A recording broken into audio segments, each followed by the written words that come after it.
Bonjour, vous êtes peut-être demandé est-ce que le homeschooling est quelque chose qui pourrait marcher? Nous l'avons tous pratiqué durant ces derniers mois après le confinement. Maintenant, certains peut-être se disent est-ce que c'est quelque chose qui marche? Est-ce que c'est quelque chose qu'on pourrait adopter le reste de l'année ou pour l'avenir de nos enfants? Donc, dans une vidéo précédente, nous avons parlé du qu'est-ce que le homeschooling. Aujourd'hui, nous allons parler de est-ce que ça marche et nous allons voir quelques études scientifiques qui parlent de ce sujet. À tout de suite.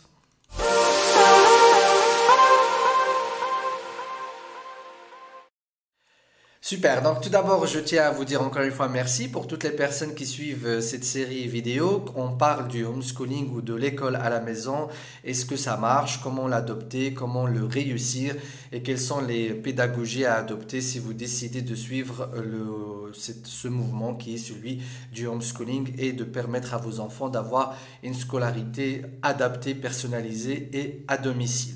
Donc, je me présente, je m'appelle Faisal Afidi, je suis coach scolaire et en orientation et fondateur de Learning Coach. Et je fais cette série vidéo pour aider ou pour contribuer à ce travail qui est celui de démystifier et expliquer le homeschooling à un maximum de personnes. Donc, nous allons voir lors de cette vidéo est-ce que le homeschooling marche, est-ce que ça marche. Donc, je vais partager avec vous quelques articles scientifiques ou des recherches en tout cas qui ont été faites aux États-Unis. Là-bas, le sujet est assez développé et c'est considéré comme un vrai mouvement.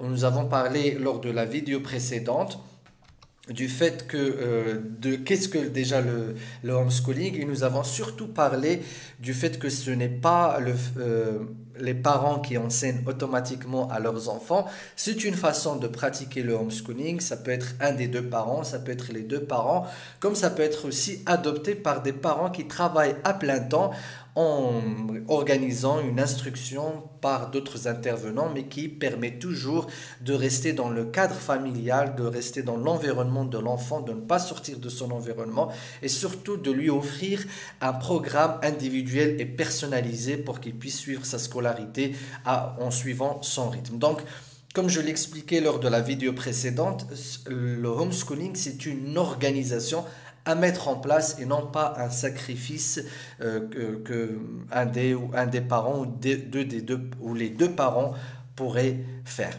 Donc, si vous n'avez pas encore vu cette vidéo, vous pouvez la consulter en bas de cette vidéo, il y aura un lien. Et puis, dans celle-ci, nous allons parler donc des recherches qui ont été faites pour prouver la fiabilité du homeschooling et ce que ça marche. Donc tout d'abord au niveau académique ou scolaire, est-ce que les enfants qui font du homeschooling arrivent à avoir de bonnes notes dans les examens normalisés ou les examens nationaux, style brevet et baccalauréat. Et puis nous allons voir également les aptitudes sociales. C'est là où il y a un grand débat donc au niveau des recherches et au niveau aussi des parents. Est-ce que les enfants qui font du homeschooling arrivent à adopter des aptitudes sociales ou à développer des aptitudes sociales? Parce qu'on considère que l'école, c'est quelque chose qui permet d'avoir des amis, des contacts et qui permet de développer ainsi sa personnalité. Mais vous allez voir que dans les études qui ont été faites, c'est assez surprenant. Les enfants qui font du homeschooling ont des aptitudes beaucoup plus grandes que que ceux qui vont à l'école, avec bien évidemment beaucoup moins de séquelles. On va voir tout ça tout de suite. Et puis on va parler également de certaines recherches que j'ai découvertes par hasard, qui aussi sont allées plus loin, c'est-à-dire ils sont allés faire des recherches au niveau des universitaires et de comparer les résultats universitaires des élèves ou des étudiants qui ont fait le homeschooling toute leur vie ou une grande partie de leur vie scolaire avec les élèves ou les étudiants qui n'ont pas fait de homeschooling, de voir leur performance universitaire. Parce que ça aussi, c'est un grand débat et une grande crainte au niveau des parents qui pensent mettre en place le homeschooling. Est-ce que leurs enfants vont pouvoir s'adapter une fois ils vont quitter la maison au système scolaire universitaire s'ils n'ont jamais fait de homeschooling, d'école traditionnelle. Donc tout ça a été travaillé par beaucoup d'articles, mais je me suis basé sur trois principalement qui illustrent chacune de ces questions et ces interrogations. Bien, maintenant nous allons passer donc à la première question. Est-ce que le homeschooling permet aux élèves d'avoir de bonnes performances scolaires ou au moins les mêmes performances scolaires que les élèves qui vont à l'école traditionnelle ou l'école nationale ou l'école normale? Alors en fait, vous devez le deviner, sur ce point, ça ne va pas étonner la majorité des personnes, c'est que les élèves qui font du homeschooling ont de meilleurs résultats scolaires que les élèves qui font l'école normale. Alors là, ici, alors, excusez-moi, je vais revenir à la slide, donc je vais reprendre mon stylo. Alors ici, c'est une étude qui a été faite sur un seul État, donc l'État de Washington, où la moyenne donc, nationale du SAT, alors les SAT, ça c'est l'équivalent du bac américain. Alors je suis désolé, je me base sur des articles américains parce que là-bas, il y a eu vraiment beaucoup de littérature, beaucoup de recherches scientifiques. Ça se fait certainement dans d'autres pays comme la Chine ou l'Allemagne ou l'Espagne, mais à cause du problème de la langue, donc je me suis basé sur les articles anglais que je peux consulter. Donc on voit ici que les élèves qui font du homeschooling ont un meilleur score dans les résultats du bac, donc qui est de 65% par rapport à la moyenne qui est de 50% pour ce groupe d'élèves. Mais ce n'est pas uniquement cette étude qui a été faite, il y a eu beaucoup d'autres études, mais je vais ici vous montrer une étude donc au niveau national, donc au niveau d'une cinquantaine d'États aux États-Unis. Et ici qui est très détaillé, qui illustre les performances donc scolaires au niveau donc de la lecture, donc reading, au niveau de la pratique de la maîtrise de la langue, au niveau des maths, des sciences, donc des matières sociales comme l'économie, philosophie et ainsi de suite. Et ça, c'est en fait des matières qui représentent un peu les deux. Ici, core is a combination of reading, language and math. Donc ça, c'est des examens où les élèves ont été à la fois examinés sur ces trois critères. Et composite of B, c'est composite is a combination of subtests that the student took on the test. Donc ça, c'est une autre combinaison de tests qui a été faite. En fait, ils essayent de faire des tests de différentes façons pour ne pas laisser dire que c'est la nature du test qui fait que les résultats diffèrent. En tout cas, ce qui nous intéresse ici, c'est les résultats. Et là, vous remarquez, ici, c'est les résultats donc des homeschoolers et on voit que par rapport à la moyenne ici qui est de 50, les homeschoolers ont à chaque fois un très grand score qui est de 84, 86, en tout cas plus de 80% par rapport à 50% ou 50 points. Les Américains notent ici leurs tests par point sur 100. Donc, on voit ici qu'il y a un score qui est énorme. Alors, j'ai vu d'autres études, je ne voulais pas trop vous charger avec les articles, mais j'ai vu d'autres études où à chaque fois, ça dépasse en tout cas les 65%. Donc, à chaque fois, c'est vers les 70-80% de dépassement par rapport, ou de moyenne sur 100 par rapport à 50% qui est souvent la moyenne nationale de ces tests. Donc, on voit sur le plan académique que les élèves qui font du homeschooling réussissent beaucoup plus que les élèves qui font l'école normale. Ça, ce n'est pas étonnant. Mais là où il y a un vrai débat, c'est au niveau des aptitudes sociales. Alors, on pense que l'école permet, encore une fois, aux élèves de développer des aptitudes sociales, donc capacité à communiquer, à faire des relations, à se disputer, à se défendre, à avoir confiance en soi, une estime de soi et un grand leadership. Moi aussi, j'ai eu ces interrogations quand j'ai commencé à m'intéresser à ce sujet. Donc, mais j'ai dû parler à plusieurs parents et j'ai vu aussi surtout des témoignages de parents qui ont fait le homeschooling et qui m'ont confirmé le résultat que vous allez découvrir tout de suite.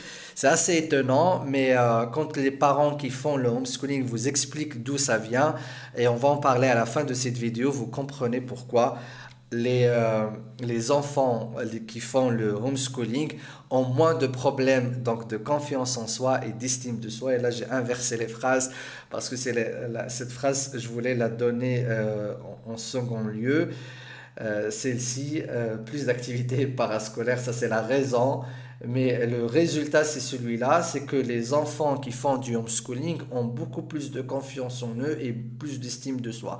Alors, la raison principale pour cela, c'est que à l'école, vous le savez, on l'a tous vécu, on n'est pas à l'abri d'avoir des incidents, de rencontrer des profs, des enseignants, des encadrants, des élèves qui peuvent casser l'élève à un certain moment, qui peuvent passer par des expériences qui va nuire à leur confiance en eux et à leur estime de leur personne. Il faut savoir aussi que dans l'école, il y a des notes et on est évalué constamment et comparé constamment aux autres élèves. À la maison, il n'y a pas de comparaison, il n'y a pas de problème d'estime de soi par rapport à cela. Mais alors la question qui se pose, comment les élèves qui font le homeschooling pourraient développer des amitiés, avoir des contacts, avoir des amis s'ils ne vont pas à l'école?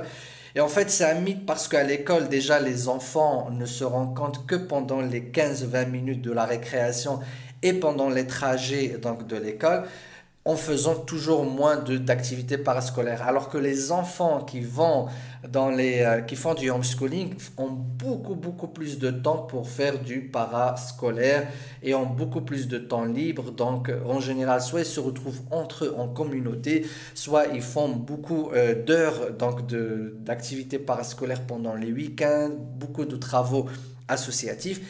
Et le témoignage, moi, que j'ai vu de parents qui font du homeschooling explique que ces enfants ont même une diversité de contacts. Il y a une tendance qui est en fait qu'ils vont souvent avoir des amis qui sont un peu plus âgés qu'eux. Et on le sait aussi que des études montrent que le fait de rassembler des élèves du même âge et presque de la même catégorie sociale ne leur permet pas forcément d'adopter ou de développer des aptitudes sociales. Mais tout ça, ce sont des choses qui restent quand même subjectives. Voyons maintenant qu'est-ce que la science dit par rapport à cela, pas la science, mais les recherches scientifiques, parce que la science c'est beaucoup plus grand. Mais là, c'est des statistiques, c'est des études, c'est des tests qui sont faits sur des élèves. Alors ici, nous avons une étude qui a été faite par Richard Medlin.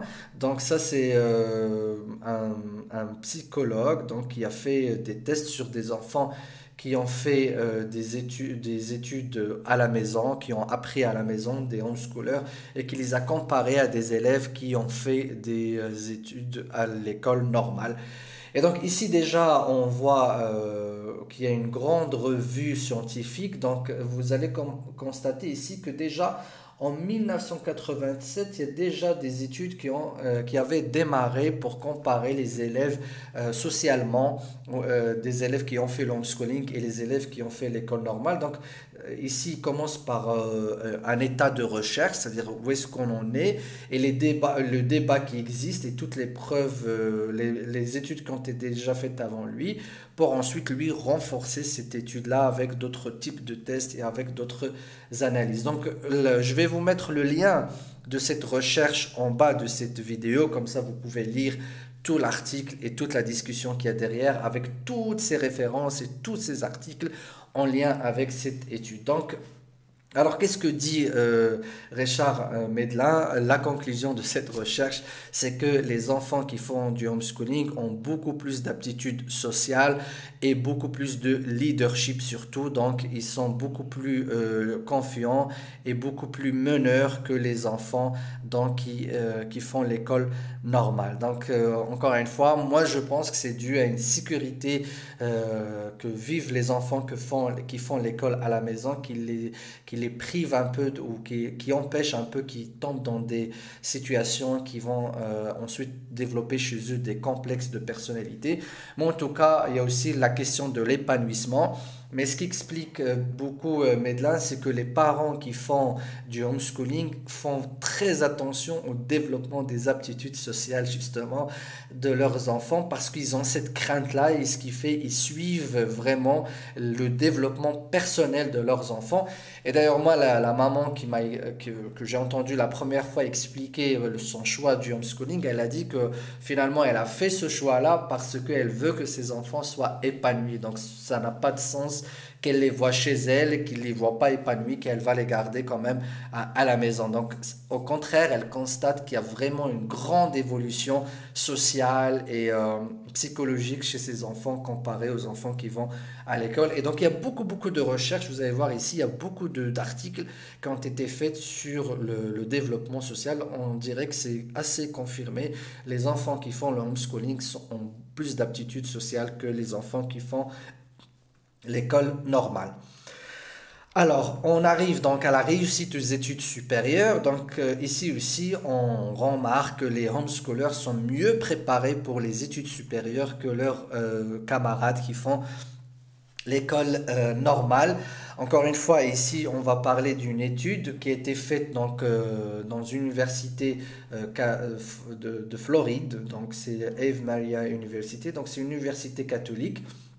Donc, il a comparé les différents tests GPA, ACT. Ce sont en fait des tests qui correspondent au bac et des fois qui correspondent aux tests d'entrée aux universités.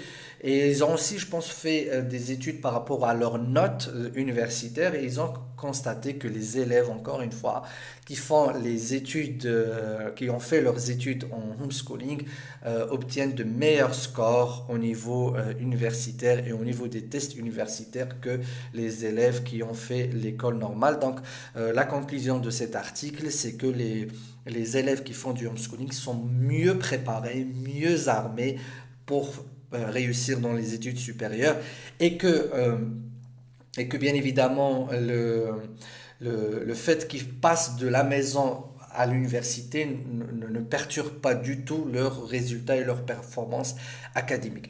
Alors, je tiens à dire une chose que je n'ai pas signalée, c'est que ces études font abstraction de toute distinction au niveau des compétences des parents, du statut social des parents et aussi du niveau des études des parents. C'est-à-dire qu'en fait, dans ces tests-là, surtout les tests au niveau des résultats académiques, ils essaient de prendre vraiment un échantillon où il y a un peu de tout et ils essaient de voir est-ce que le niveau des parents, est-ce que le statut social des parents, est-ce que l'aptitude pédagogique des parents influencerait les résultats académiques des élèves. Et en fait, on remarque que ce n'est pas du tout le cas. C'est-à-dire qu'en fait, la conclusion qu'on peut tirer de ces études, c'est que quel que soit le niveau des parents, quel que soit le niveau social des parents, les élèves qui font le homeschooling arrivent à mieux réussir leur scolarité et arrivent à mieux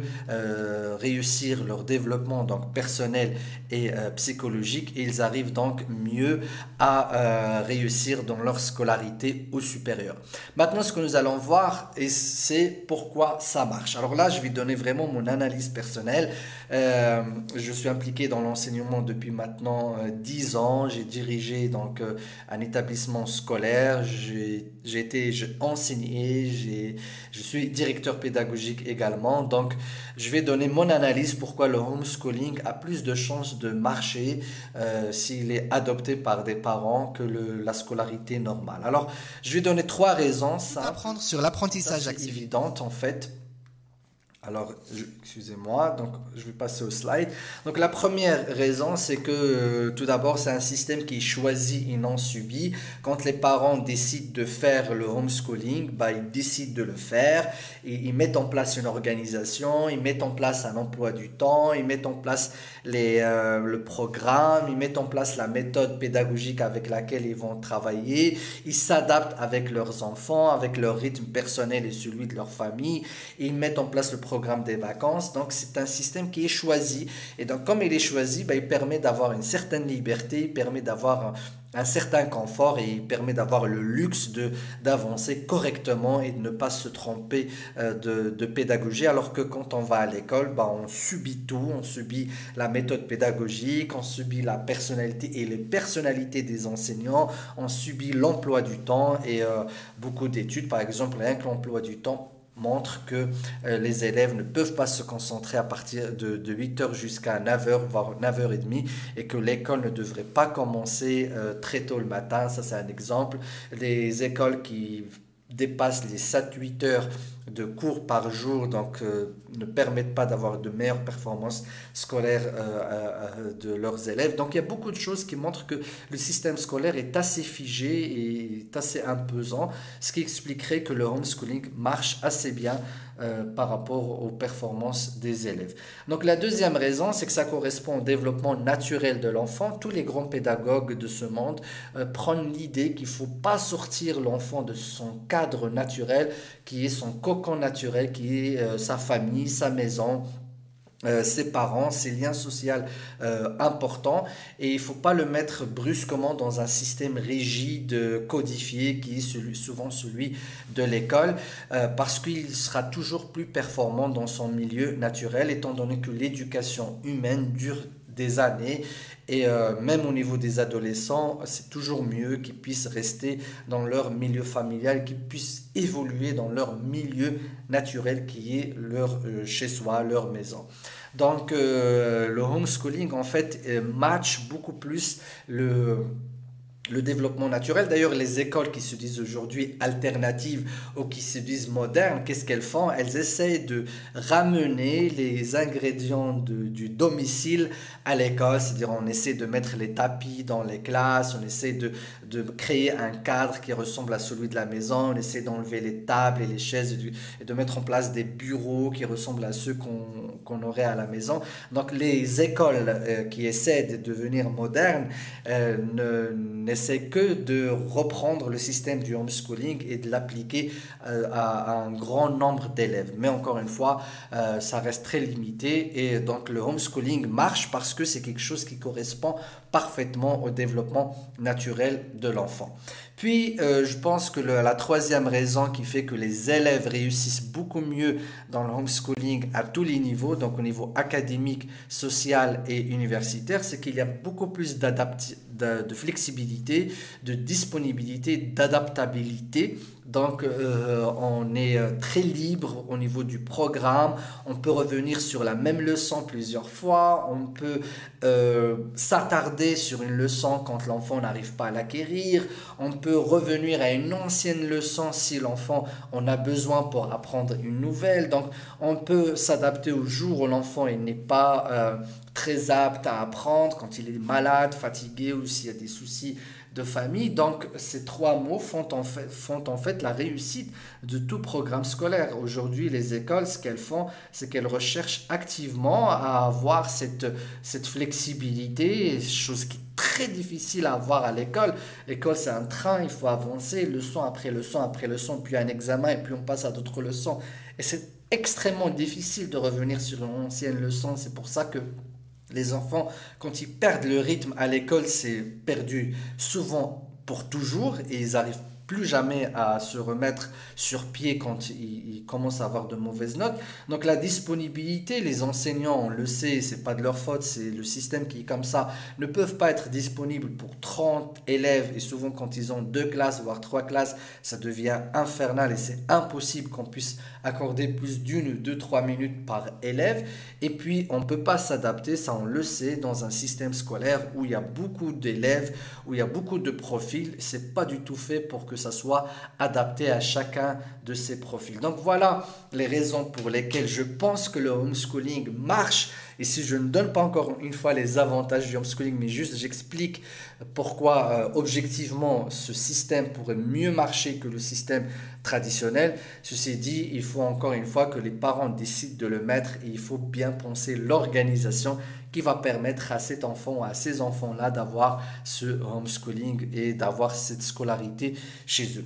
Voilà, donc je pense que nous avons fait le tour de la question. Si vous avez des questions sur le homeschooling, n'hésitez pas à les poser dans la partie commentaires donc en bas de cette vidéo. Je lis tous les commentaires et je me ferai un plaisir de les poser. Ou si vous avez des remarques ou vous voulez initier un débat, si vous voulez qu'on discute sur le sujet, n'hésitez pas donc à m'écrire en bas de cette vidéo et on pourra échanger, et on pourra permettre aussi aux autres personnes qui nous suivent d'échanger avec nous. Donc encore une fois, je vous remercie. Et je vous dis à très bientôt, donc avec une nouvelle vidéo où je vais aborder une nouvelle question sur le homeschooling. Et si vous avez des informations spécifiques que vous voulez connaître ou avoir sur le homeschooling, n'hésitez pas à me les poser en bas de cette vidéo. Je suis en pleine phase de recherche et de développement sur ce sujet-là. Donc, ça me ferait un plaisir de faire ces recherches pour vous et de vous réunir les informations nécessaires. Donc, encore une fois, je vous dis merci et à très très bientôt. Ciao, ciao. Pour tout apprendre sur l'apprentissage accéléré, n'hésite pas à t'abonner à notre chaîne. N'oublie pas de cliquer sur la cloche pour être averti à chaque publication et à liker cette vidéo si elle t'a plu.